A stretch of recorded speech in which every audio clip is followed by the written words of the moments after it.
Well, there's two buckets of criticism, I think, that, and the first one I want to make it clear. Like, the average wrestling website, wrestling journalist, and they're not capable of covering a story like this. There are people who are like, how did Dave Meltzer not know about Janelle Grant? Like, first of all, do you understand the amount of legal support that the Wall Street Journal has to be able to put a story like this together?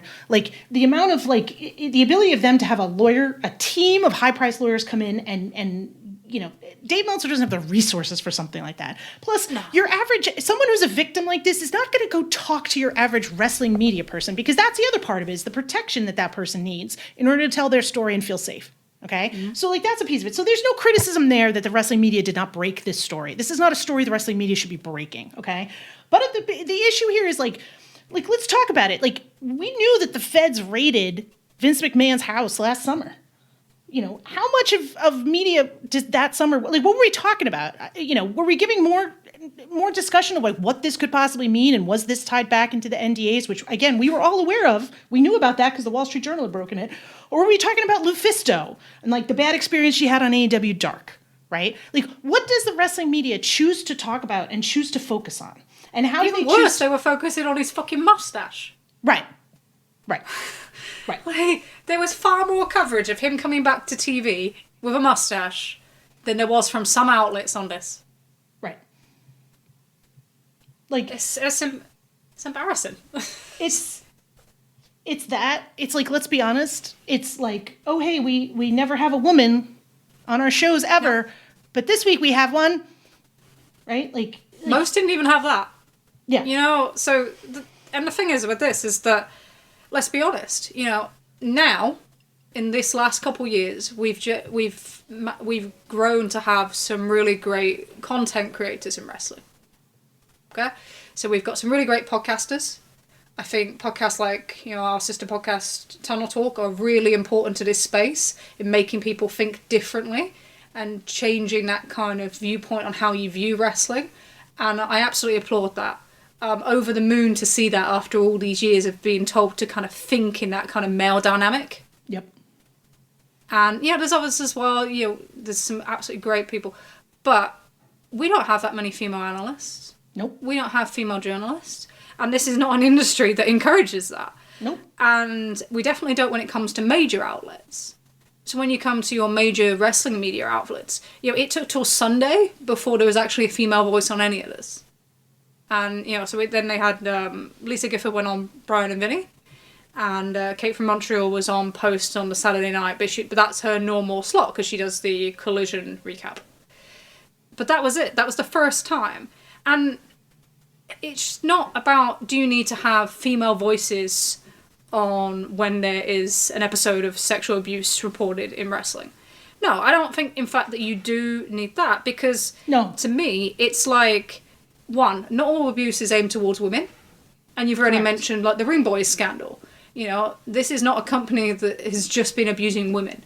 And wrestling, as we talk with power structure, abuses everyone in one way or another at the current time. That's the reality of it. But, it doesn't need to be that. But, for some reason, sexual assault is seen as a woman's problem. It's seen as something that women have to deal with.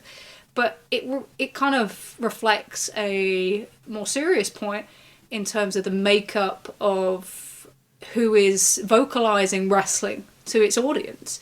Right. And, you look at it. So, in terms of who watches wrestling, most audiences for most shows, Raw, SmackDown, NXT, Dynamite, whoever, it's mostly between 60 to 70% male and 30 to 40% women.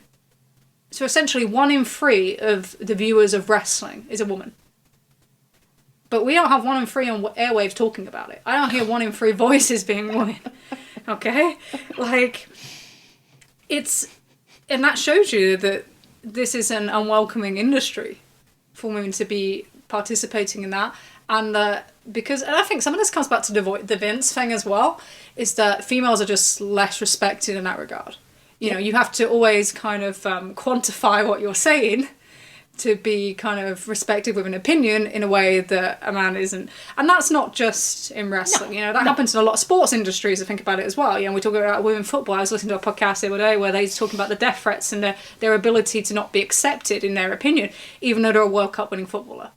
it's because they're, so there's this, and there seems to be a pushback on that in general in industries. You've got, when you have, say in the UK, we have Comcast runs B-Sky B or Sky Sports, and there has been a push for kind of more integration of female analysts, and there is a huge pushback of that, and it's a public thing now. So it's not just wrestling, but we're not even at that stage. We don't even have the people in place for anyone to push back from, and again, it's absolutely fantastic. We've got so many great content creators coming through in this industry, but if we don't have the serious voices, then you're not going to get that viewpoint in that form, and then you're just going to take this other viewpoint, and that's going to be it. And that's how you're going to kind of accept all the news, or you're going to view everything. So the way things are shaped and are viewed are just not from any time a female perspective in wrestling. And let's face it, and even the best guys, even the guys we really like, they fucked up this week. It's hard to call them out on it, because at the same time they did great. But Dave Meltzer assured me last weekend that women should be more upset. Right? He was upset that a woman reporter at the press conference for Vince McMahon did not ask a question about this. And there's no defending that. If you were in that media scrum and you did not ask a question about this scandal, you should have, if you weren't prepared. And again, I understand not wanting to discuss the topic. I respect that there are people who can be triggered by this, and this isn't, but hand the microphone over to somebody else. This should be the only thing people are asking about in that press scrum. But the idea that women should be more upset about this, come on, Dave. What the fuck are you doing? Even Brandon Thurston, who's done an amazing job, he trotted out this is someone's daughter. Guys, it's 2024. These are not I think one of the things that it's important to point out, and it's almost a little bit more heartbreaking sometimes, right? Because you assume as a woman, there's Vince McMahon's in the world. There's guys out there that are just going to be fucking pieces of shit. As a woman that you got to be prepared to deal with them. What's almost worse sometimes is when the good guys let you down. And I think there are a lot of women that can relate to this. You say to your friend or your coworker or somebody hey, Johnny was fucking weird with me. He made a comment. He did this. He made me feel uncomfortable. He did something that fucked me, was fucking weird. And your guy friend comes back and says, well, he didn't mean it like that. He's a good guy. Okay? You didn't mean it like that. Yeah, well, I didn't like it, but now I know that you're going to pick his side. So it's almost more heartbreaking when the good guys disappoint you, because you're I'm trusting you with this thing, right? Dave Meltzer, I want you to report this fairly. I don't want you to tell me that women should be more upset. I would like you to be as upset as I am, Dave, because that's how change happens. That's how this shit stops, is you are as upset as me. And you are not asking me to come on your show or another woman to come on your show to say why this is bad. You can say why this is bad. You can raise your voice. You can do this for us, because we're fucking tired. We're tired. We'd like some fucking help, okay? Could you pick up some of the load and carry it for us? Because we've been doing it a goddamn long time, and we are exhausted.